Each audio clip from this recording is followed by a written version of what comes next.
Middle east एक बहुत बड़े युद्ध के कगार पर खड़ा है। 1 अक्टूबर 2024 को ईरान ने इजराइल पर बैलिस्टिक मिसाइलों से हमला कर दिया।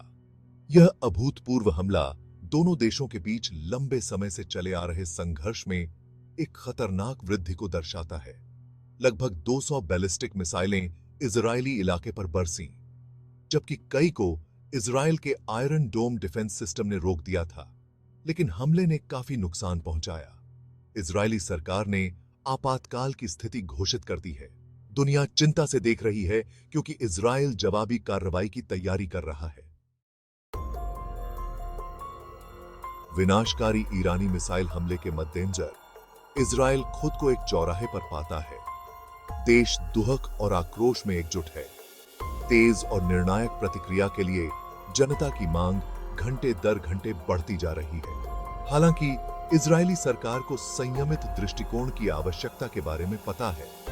ईरान के साथ एक पूर्ण युद्ध के विनाशकारी परिणाम होंगे, न केवल इस क्षेत्र के लिए बल्कि पूरी दुनिया के लिए। इजराइल के प्रधानमंत्री बेंजामिन नेतन्याहू ने ईरानी आक्रमण का पूरी ताकत से जवाब देने की कसम खाई है।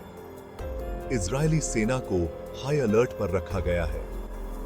लेबनान की सीमा पर सैनिकों को तैनात किया गया है, जहां ईरान समर्थित हिजबुल्लाह मिलिशिया एक महत्वपूर्ण खतरा पैदा करता है।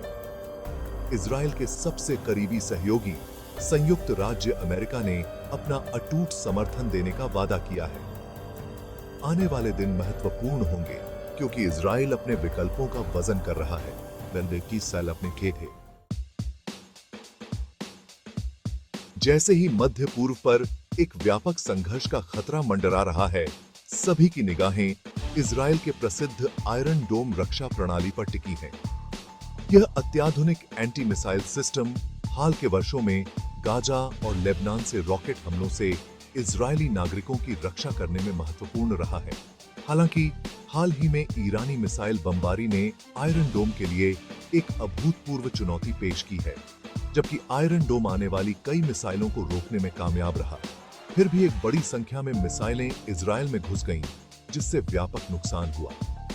हाल के हमले ने इजराइल की रक्षा प्रणालियों की कमजोरियों को उजागर किया है। इजरायली सरकार के सामने अब अपनी रक्षा रणनीति का पुनर्मूल्यांकन करने का अत्यावश्यक काम है। अधिक उन्नत मिसाइल रक्षा प्रणालियों में निवेश करना और खुफिया जानकारी एकत्र करने को मजबूत करना अब सर्वोच्च प्राथमिकताएं हैं। अब टीम ने तय है। इजराइल और ईरान के बीच हिंसा के हालिया घटनाक्रम ने दुनिया भर में सदमे की लहरें भेज दी हैं। विश्व नेता बढ़ते अलार्म के साथ सामने आ रहे संकट को देख रहे हैं। कई लोगों को डर है कि संघर्ष नियंत्रण से बाहर हो सकता है, क्षेत्रीय और वैश्विक शक्तियों को आकर्षित कर सकता है और एक व्यापक विनाश को जन्म दे सकता है। अंतरराष्ट्रीय समुदाय संयम और तनाव को कम करने के अपने आह्वान में एकजुट है। संयुक्त राष्ट्र सुरक्षा परिषद ने संकट का समाधान करने के लिए एक आपातकालीन बैठक बुलाई। हालांकि परिषद में गहरा विभाजन बना हुआ है। यूरोपीय नेता संयम बरतने के अपने आह्वान में विशेष रूप से मुखर रहे हैं। फ्रांसीसी राष्ट्रपति इमैनुएल मैक्रोन ने चेतावनी दी कि यह क्षेत्र रसातल के कगार पर है।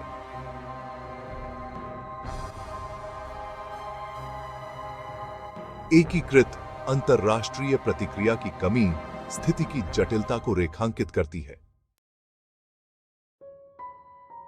इजराइल और ईरान के बीच मौजूदा संकट अचानक हिंसा का विस्फोट नहीं है। यह दशकों की दुश्मनी, अविश्वास और छद्म संघर्षों की परिणति है।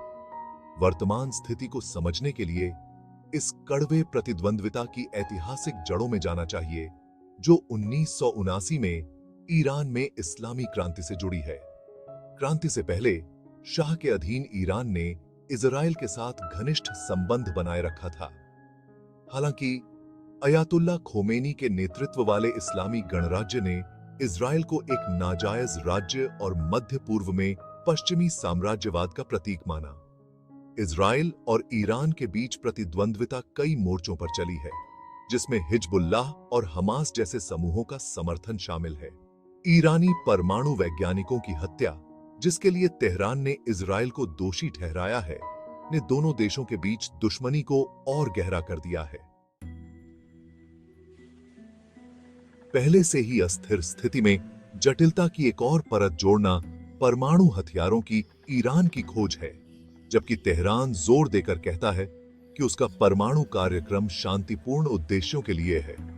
इजराइल और अंतर्राष्ट्रीय समुदाय इसे गहरे संदेह के साथ देखते हैं।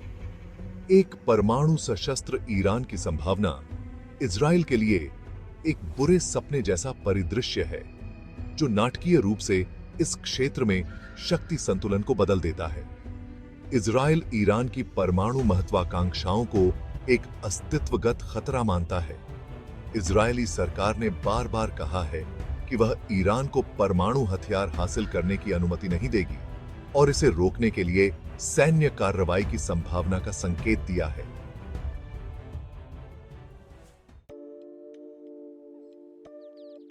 पिछले कुछ दशकों में अंतर्राष्ट्रीय समुदाय ने ईरान पर उसकी परमाणु महत्वाकांक्षाओं और आतंकवाद के समर्थन पर अंकुश लगाने के प्रयास में कई प्रतिबंध लगाए हैं। इन प्रतिबंधों का ईरानी अर्थव्यवस्था पर महत्वपूर्ण प्रभाव पड़ा है, जिससे अंतर्राष्ट्रीय बाजारों और वित्तीय प्रणालियों तक इसकी पहुंच सीमित हो गई है। हालांकि ईरान की सैन्य क्षमताओं को कम करने में उनकी प्रभावशीलता बहस का विषय है। प्रतिबंधों के समर्थकों का तर्क है कि उन्होंने ईरान को अपने सैन्य से संसाधनों को हटाने के लिए मजबूर किया है। आलोचकों का तर्क है कि प्रतिबंधों के अनपेक्षित परिणाम के रूप में ईरानी शासन के भीतर कट्टरपंथियों को मजबूती मिली है। इजराइल पर हालिया मिसाइल हमले से पता चलता है कि ईरान प्रतिबंधों के बावजूद एक शक्तिशाली सैन्य क्षमता बनाए रखने में कामयाब रहा है। यह विदेश नीति के एक उपकरण के रूप में प्रतिबंधों की दीर्घकालिक प्रभावशीलता पर सवाल उठाता है। जैसे ही दुनिया इजराइल और ईरान के बीच बढ़ते संघर्ष को सांस रोककर देख रही है, एक द्रुतशीतन सवाल उठता है। क्या यह क्षेत्रीय संघर्ष एक वैश्विक विनाश को जन्म दे सकता है? तीसरा, विश्व युद्ध। मौजूदा संकट में वैश्विक शक्तियों को खींचने की क्षमता है।